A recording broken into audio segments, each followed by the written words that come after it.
ഗോൾവൽക്കറുടെ ചിത്രം കാണുമ്പോൾ മുട്ടിലടഞ്ഞ് മൗദൂദിയുടെ മടിയിൽ കിടന്നിട്ടല്ല വർഗീയതയ്ക്കെതിരെ പ്രസംഗിക്കേണ്ടത്. വർഗീയവാദികളായിട്ടുള്ള സകല അലവലാദികൾക്കെതിരെയും അതിശക്തമായ നിലപാട് സ്വീകരിക്കണം. മാവോയിസ്റ്റ് അദ്ദേഹത്തിന് എവിടെ നിന്ന് കിട്ടി എന്ന് എനിക്ക് അറിഞ്ഞൂടാ. പക്ഷേ ഈ പറയുന്ന നിങ്ങളുടെ ജമാഅത്തെ ഇസ്ലാമി ബന്ധം അടക്കമുള്ള കാര്യങ്ങൾ അതിൽ അദ്ദേഹം രൂക്ഷമായ വിമർശനം ഉന്നയിച്ചിട്ടുണ്ട്. ഈ ജമാഅത്തെ ഇസ്ലാമി UDFന്റെ ഘടകകക്ഷിയാണോ? ഇദ്ദേഹം ഇവിടെ BJPയുടെ പ്രതിനിധി മുസ്ലിം ലീഗിനെയൊക്കെ വല്ലാതെ അങ്ങോട്ട് അറ്റാക്ക് ചെയ്ത് മറിക്കുന്നത് കേട്ടു.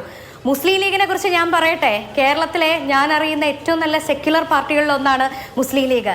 മലപ്പുറം ജില്ലാ പഞ്ചായത്ത് വൈസ് പ്രസിഡന്റ് സ്ഥാനം അലങ്കരിച്ചുകൊണ്ടിരിക്കുന്ന സ്മിജി ഉണ്ണികൃഷ്ണൻ ആരാണ് എന്നുള്ളതിനെക്കുറിച്ച് ഞാൻ താങ്കൾക്ക് ക്ലാസ് എടുത്ത് തരേണ്ട കാര്യമൊന്നുമല്ലല്ലോ.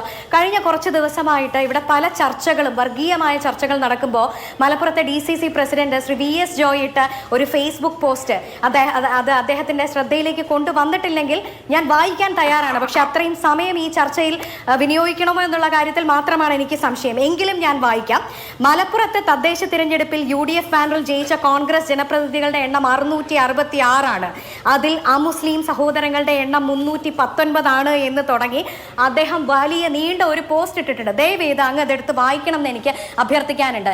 ഞാനൊരു കാര്യം പറയട്ടെ, ഈ വർഗീയതയെക്കുറിച്ച്, പച്ച വർഗീയതയെക്കുറിച്ച് മോദിയും താങ്കളടക്കമുള്ള ആൾക്കാർ നിരന്തരം പറഞ്ഞുകൊണ്ടിരിക്കുമ്പോൾ എനിക്ക് ഓർമ്മിപ്പിക്കാനുള്ളത്, കഴിഞ്ഞ ദിവസം ചുരുക്കം ദിവസങ്ങൾക്ക് മുമ്പ് ഒഡീഷയിൽ ഒരു വൈദികന്റെ വായിലേക്ക് ചാണകം തിരികെ കയറ്റിയ ഒരു വാർത്ത നമ്മുടെ മാധ്യമങ്ങളിൽ വന്നിട്ടുണ്ടായിരുന്നു. ക്രിസ്മസ് കാലത്തോട് അനുബന്ധിച്ച് CSI വൈദികനായിട്ടുള്ള മലയാളിയായിട്ടുള്ള ഒരു പാവപ്പെട്ട അച്ഛനെയും അദ്ദേഹത്തിൻ്റെ ഭാര്യയും അടക്കമുള്ളവരെ കൺവേർഷൻ അതിനുവേണ്ടി ശ്രമിക്കുന്നു എന്നൊക്കെ പറഞ്ഞ് വല്ലാതെ അങ്ങ് ആക്രമിച്ച വാർത്ത മഹാരാഷ്ട്രയിലെ അമരാവതിയിൽ നിന്ന് വന്നത് നമ്മൾ കേൾക്കുകയുണ്ടായി.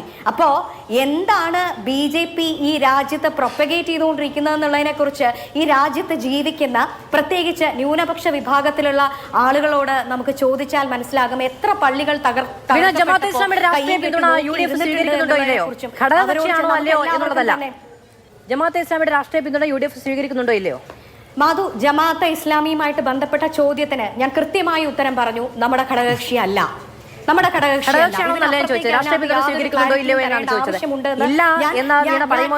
ഞാൻ വിശ്വസിക്കുന്നില്ല. ഞാൻ കൃത്യമായിട്ട് പറഞ്ഞു UDFന്റെ ഘടകകക്ഷി അല്ല എന്നുള്ളത്.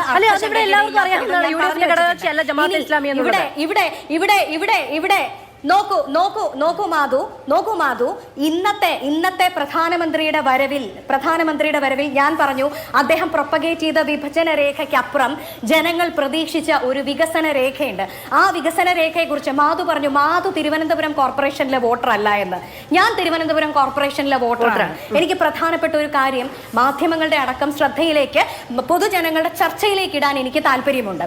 നമ്മുടെ കേരളത്തിൽ ഏറ്റവും അധികം വികസനം നടക്കുന്ന അല്ലെങ്കിൽ നടക്കേണ്ട പ്രധാനപ്പെട്ട 2 കോർപ്പറേഷൻ ഏരിയ എന്ന് പറയുന്നത്, ഒന്ന്, എല്ലാ കോർപ്പറേഷനും തുല്യ പ്രാധാന്യമുണ്ട്, ഇല്ല എന്നല്ല, പ്രത്യേകിച്ച് തലസ്ഥാനം എന്നുള്ള നിലയിൽ തിരുവനന്തപുരവും അതുപോലെ എറണാകുളവും നമ്മളൊന്ന് പരിശോധിക്കാം.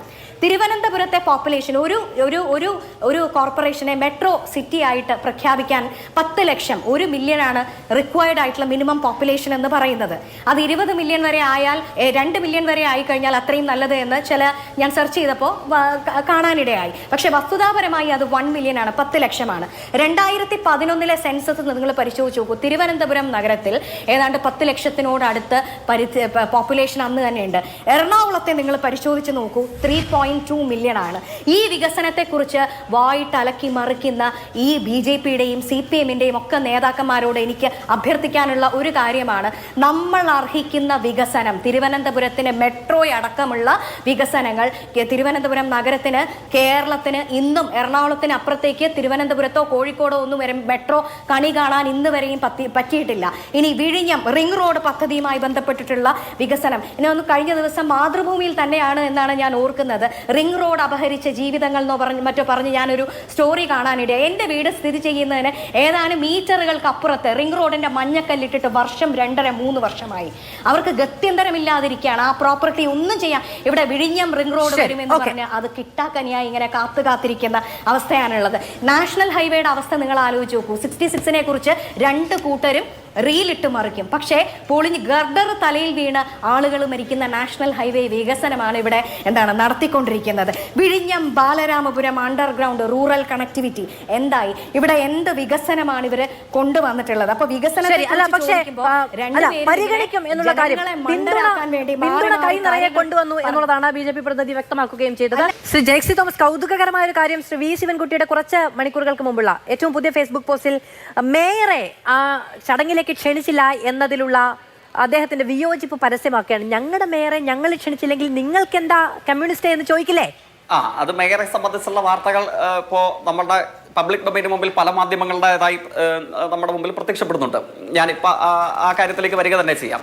പക്ഷേ ബഹുമാന്യനായ BJPയുടെ പ്രതിനിധി അദ്ദേഹം പറയുന്നു, അദ്ദേഹത്തിന്റെ അവസരത്തിൽ ഈ പ്രളയകാലത്ത് അരിയുടെ തുക കേരളത്തിന്റെ കയ്യിൽ നിന്ന് പിടിച്ചു പറിച്ചുകൊണ്ട് പോയില്ലേ സഹായം നൽകാതെ. ഞാനത് പറയുമ്പോൾ അദ്ദേഹം എന്നെ ആക്ഷേപിച്ചത് മണ്ടത്തരം പറയുന്നു, അല്ലെങ്കിൽ എവിടുന്നോ കേട്ടിട്ട് വന്നിട്ട് ഈ ടെലിവിഷൻ സംവാദത്തിൽ വന്ന് തള്ളുന്നു, ഇങ്ങനെയൊക്കെയാണ്. ഞാൻ മനസ്സിലാക്കുന്നു മാതൃഭൂമി പോലെ നമ്മുടെ നാട്ടിൽ ആളുകൾ കാണാൻ താല്പര്യപ്പെടുന്നൊരു പ്രധാനപ്പെട്ട മാധ്യമ സ്ഥാപനം, ആ സ്ഥാപനത്തിൻ്റെ ഫ്ലോറിൽ നമ്മളൊക്കെ ചർച്ചയ്ക്കിരിക്കുമ്പോൾ അല്പം കൂടെ സ്വീകാര്യതയും മാന്യതയും ഒക്കെയുള്ള വാക്കുകളും പ്രയോഗങ്ങളും നമുക്ക് പരസ്പരം ഉപയോഗിക്കാൻ കഴിയുന്നതാണ് എന്നാണ് എൻ്റെ ഒരു അഭിപ്രായം. അങ്ങേക്ക് സ്വീകരിക്കാം, സ്വീകരിക്കാതിരിക്കാം. എന്തായാലും അങ്ങ് ചോദിച്ച ചോദ്യത്തിന് അതിൻ്റെ മറുപടി മാതൃഭൂമിയുടെ ദിനപത്രം തന്നെ പ്രസിദ്ധീകരിച്ച വാർത്ത ഞാൻ ആങ്കറുടെ ഫോണിലേക്ക് അല്ലെങ്കിൽ PCR സമക്ഷത്തേക്ക് അയച്ചു കൊടുത്തിട്ടുണ്ട്. അങ്ങ് ആ വാർത്ത ഒന്ന് സംപ്രേഷണം ചെയ്യുവോ അല്ലെങ്കിൽ ആ വാർത്തയെ സംബന്ധിച്ചൊരു വാചകമെങ്കിലും പറയുകയോ ചെയ്താൽ BJP പ്രതിനിധിക്ക് ഇതിനെ സംബന്ധിച്ചുള്ള അല്ല 205 കോടി അതിൽ അലൗട്ട് ചെയ്ത തുക തിരികെ വാങ്ങാൻ ഉള്ള നിർദ്ദേശം കേന്ദ്ര സർക്കാർ നൽകിയിരുന്നത് അടക്കമുള്ള കാര്യങ്ങൾ അന്ന് മാതൃഭൂമി അടക്കമുള്ള മാധ്യമ സ്ഥാപനങ്ങളെല്ലാം റിപ്പോർട്ട് ചെയ്തതാണ്. അതിലൊന്നും ഒരു തർക്കവുമില്ല ജേക്ക്.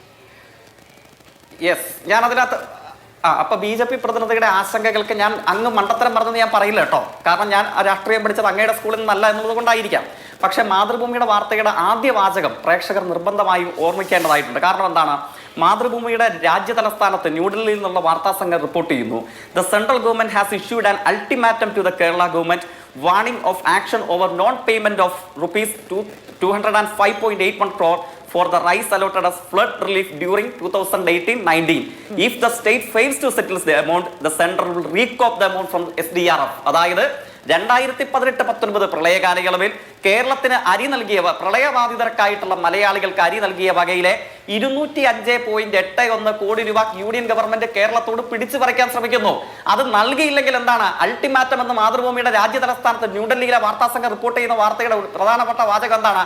ഈ പൈസ കേരളം നൽകിയില്ലെങ്കിൽ, ഏത് നമ്മൾ പ്രളയത്തിൽ ദുരിതം അനുഭവിച്ച മലയാളികൾക്ക് അരി കൊടുത്ത വകയിലുള്ള 205.81 കോടി കേരളത്തിലെ ഗവൺമെന്റ് നൽകിയില്ലെങ്കിൽ നമ്മുടെ SDRF ഫണ്ടിൽ നിന്ന് അത് പിടിച്ചെടുക്കും. അല്ലേ? ഇവരാരാ? ഇവർ പിടിച്ചുപറി സംഘമാണോ? നമ്മുടെ നാട്ടിൽ ഈ യൂണിയൻ ഗവൺമെന്റ് പ്രവർത്തിക്കുന്നത് എങ്ങനെയാണ്? എന്റെയും ആങ്കറുടെയും ചർച്ചയിലിരിക്കുന്ന ആളുകളുമൊക്കെ ഇറച്ചിയും പാലും മുട്ടയും മീനും പച്ചക്കറിയും ഫലവ്യഞ്ജനവും വാങ്ങിക്കുമ്പോൾ നമ്മൾ കൊടുക്കുന്ന നികുതി, ആ നമ്മുടെ വിയർപ്പിപ്പ്, ആ വിയർപ്പിപ്പിന്റെ ഓഹരിയാണ് നമ്മൾ ചോദിക്കുന്നത്. അല്ലാതെ ഒരു RSS നേതാവിന്റെ തറവാട്ടിൽ അയാളുടെ കാരണവർ അധ്വാനിച്ചുണ്ടാക്കിയ സ്വത്തിന്റെ വിഹിതമല്ല മലയാളി ചോദിക്കുന്നത്. അത് പറയുമ്പോഴോ അത് ആന്ധ്രയ്ക്ക് നൽകും, തമിഴ്നാടിന് നൽകും, സിക്കിമിന് നൽകും, UP നൽകും, പ്രയാഗ്രാജിന് നൽകും. പക്ഷെയോ വയനാട് ഉൾക്കൊള്ളുന്ന കേരളത്തിന് അണാ പൈസ നൽകില്ല.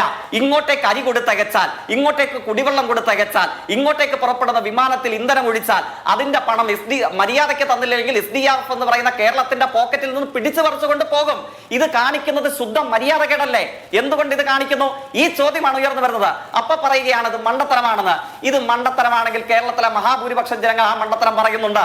അതുകൊണ്ടാണ് ജനാധിപത്യ രാഷ്ട്രീയത്തിന്റെ ഏഴയലത്തേക്ക് ഇപ്പോഴും സംഘപരിവാരത്തെ അടുപ്പിക്കാത്ത സംസ്ഥാന രാഷ്ട്രീയ മണ്ഡലമാക്കിയിട്ട് ഇപ്പോഴും കേരളം നിലനിൽക്കുന്നത്. ഇത് പറയുമ്പോഴോ എന്നിട്ട് ഞാൻ എത്ര കാര്യങ്ങളെ സംബന്ധിച്ച് പറഞ്ഞു. എയിംസിനെ കുറിച്ചും അതിവേഗ റെയിലിനെ കുറിച്ചും ഒന്നും പറഞ്ഞത് ഞാനല്ല.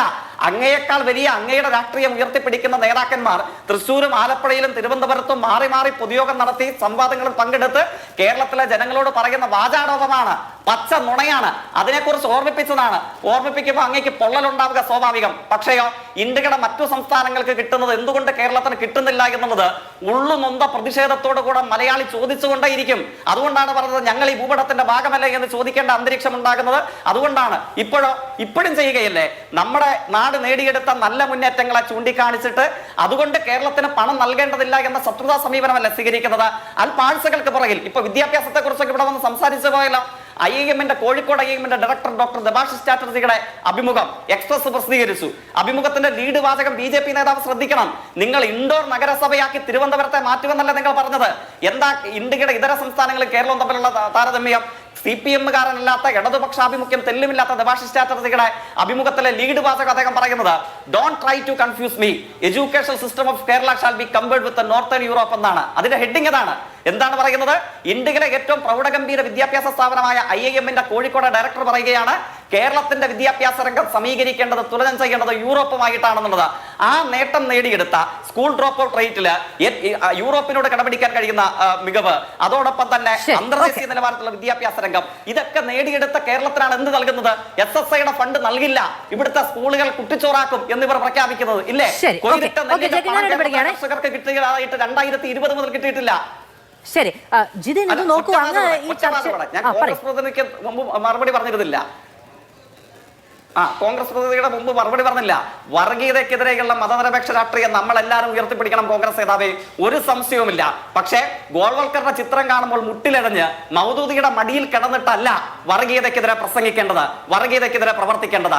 വർഗീയവാദികളായിട്ടുള്ള സകല അലവലാദികൾക്കെതിരെയും അതിശക്തമായ നിലപാട് സ്വീകരിക്കണം, മതനിരപേക്ഷത ഉയർത്തിപ്പിടിക്കണം. മൗദൂദിയുടെ മടിയിൽ കിടന്ന് ഗോൾവൽക്കറുടെ ചിത്രത്തിന് നിലവിളക്ക് കൊളുത്തിയിട്ടാവരുത് ഈ കാര്യങ്ങൾ ഇവിടെ വന്ന് സംസാരിക്കേണ്ടത്. ദേശീയവാദത്തെ കുറിച്ച് കൂടെ അങ്ങ് പറഞ്ഞല്ലോ, ഒറ്റ വാദം അതുകൂടെ പറഞ്ഞ് അവസാനിപ്പിക്കുകയാണ്. ഈ NHAI national highway authority of India തുറന്നു വെച്ച ആഫീസ് അടച്ചുപൂട്ടി ഇവിടെ നിന്ന് വണ്ടി വിട്ടിരുന്നു. അങ്ങയുടെ നേതാവ് ഇവിടെ മുഖ്യമന്ത്രിയായിരുന്ന സമയത്ത് ഇവിടെ ഒരു ചുക്കും നടക്കില്ല എന്ന് പറഞ്ഞിരുന്നു. 6000 കോടി സ്ഥലം ഏറ്റെടുപ്പിന് അങ്ങോട്ട് കൊടുത്തിട്ടാണ് ഒരാളുടെയും കണ്ണീർ വീഴാത്ത ദേശീയപാത കേരളത്തിൽ യാഥാർത്ഥ്യമായി.